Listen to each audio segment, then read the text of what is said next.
చెందడం బాధాకరం. అలాగే ఆయన కుటుంబ సభ్యులకి ప్రగాఢ సానుభూతి తెలియజేస్తున్నారు. ఫస్ట్ జనరేషన్ ఎంటర్ప్రెన్యూర్స్ స్వాతంత్రానికి ముందు ఆంధ్ర షుగర్స్, కేసీపీ లాంటి ఫస్ట్ జనరేషన్ వాళ్ళు ఎంప్లాయ్మెంట్ క్రియేట్ చేస్తే సెకండ్ జనరేషన్ లో 70s లో 50 సంవత్సరాల క్రితం సెకండ్ జనరేషన్ ఎంటర్ప్రెన్యూర్స్ లో అందరికన్నా అగ్రగణ్యులు లక్షలాది మందికి ఉపాధి అవకాశాలు కల్పించి పరోపకారం ఇదం శరీరం అని ప్రజల కోసం ప్రజలకి ఉద్యోగ అవకాశాలు కల్పించిన కన్నా గొప్పవాళ్ళు ఇంకోళ్ళు ఉంటారని నేను అనుకోను. మనకు మనం బతకడం అది అతి సహజం.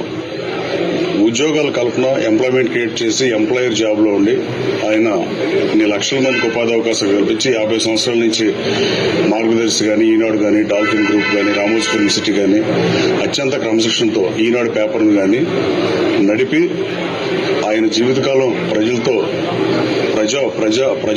ప్రజలకు ఏది మంచో దాన్ని ఎలుగెత్తి చాటి తెలుగు రాష్ట్రాల అభ్యున్నతికి తోడ్పడి ఈనాడు మరణించడం బాధాకరం. ఆయన ఆత్మకి శాంతి కలగాలని భగవంతుని ప్రార్థిస్తున్నా. Thank you.